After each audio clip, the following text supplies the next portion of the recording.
Paulo, mas falando da principal polêmica do dia de hoje, que foi uma fala do governador Tarcísio de Freitas, ainda quando as urnas estavam abertas, no começo do dia, ao lado do candidato Ricardo Nunes, prefeito candidato à reeleição, uma fala que foi muito contestada pelo adversário Guilherme Boulos. Vamos ver esse ponto para a gente comentar com vocês, esse ponto do que disse Tarcísio de Freitas.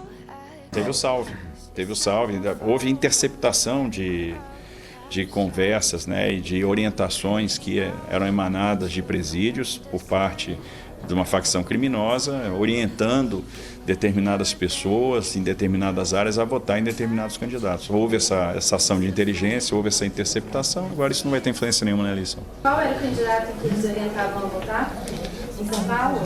Boulos. É uma resposta inacreditável, até constrangida, né? É até constrangida, mas vamos ver primeiro a reação do Guilherme Boulos. Ele reagiu, ele criticou, naturalmente, a fala do governador. Vamos ouvir. Isso mostra, de um lado, o desespero dos nossos adversários e um ataque sem limite. De outro lado, alguém que está sentado na cadeira de governador se sujeitar a desempenhar um papel como esse para tentar influenciar no resultado das eleições.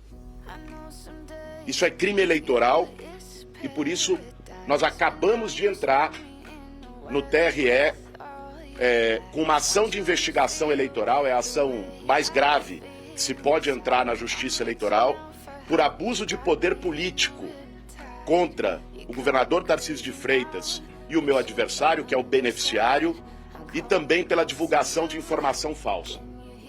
Bom, o governador de São Paulo argumentou que foi perguntado pela imprensa. E aí, perguntado, ele respondeu e falou o nome. Agora, quantas e quantas vezes, Adriana, nós, como jornalistas, perguntamos algo para uma autoridade e a autoridade disse, não temos nada a declarar. E eu já queria jogar para vocês a palavra para a gente discutir esse gesto do governador de São Paulo, porque ele é o grande cabo eleitoral de Ricardo Nunes, vitorioso. E, no entanto, no último dia, quando as pesquisas mostravam uma boa vantagem, ele divulga essa informação sem apresentar provas, ligando o crime organizado a Boulos. O que para vocês, politicamente, isso representa? Olha, politicamente representa, pode ser uma justificativa que o Guilherme Boulos vai usar para essa abertura de diferença das pesquisas.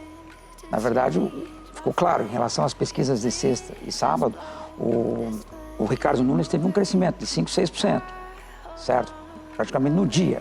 Então agora isso vai ser um motivo para o Guilherme Boulos usar que isso fez o que mudou. Mas isso é uma notícia grave, com certeza, não tem que ter provas para falar o que falou, mas com certeza o resultado final da eleição, ao nosso ver, não mudaria. Né? Ele deu um argumento para o Boulos, mas sem, de fato, ter tido uma grande influência. Exatamente. A opinião de vocês, Schiller e Daisy?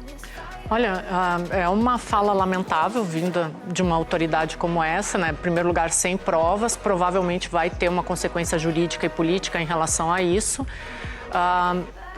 O que não dá para entender, eu quero ver se o Schiller consegue explicar, é por que ele falou isso no dia de uma eleição, sendo que todas as pesquisas davam o Ricardo Nunes à frente. A única preocupação do Nunes era em relação à abstenção, que realmente foi muito grande, foi maior do que durante a pandemia, né, Murilo? Mas uma explicação política para essa fala em dia de eleição eu não consigo perceber. Tu consegue, Shirley? Olha, eu diria, mesmo que o governador tivesse provas, vamos dizer que ele tivesse lá os documentos dessa interceptação, etc., não cabe a ele fazer esse tipo de colocação. Não cabe a ele fazer esse tipo de colocação. Isso, na minha opinião, vai de uma distinção que é difícil fazer na cultura brasileira entre quem está no poder e no momento da campanha eleitoral, no momento do calor da campanha eleitoral. A informação que ele tem, governador, a partir dos serviços de inteligência do Estado, não poderiam ser utilizadas como peça de campanha. Porque é uma informação privativa de quem ocupa uma posição de Estado. Então, uma informação restrita de Estado não poderia, até porque é uma informação que não pode ser contestada. E o princípio básico de uma eleição é o contraditório. Então, você bota num debate eleitoral na Band, os dois candidatos. Então eu acho completamente inadequado isso.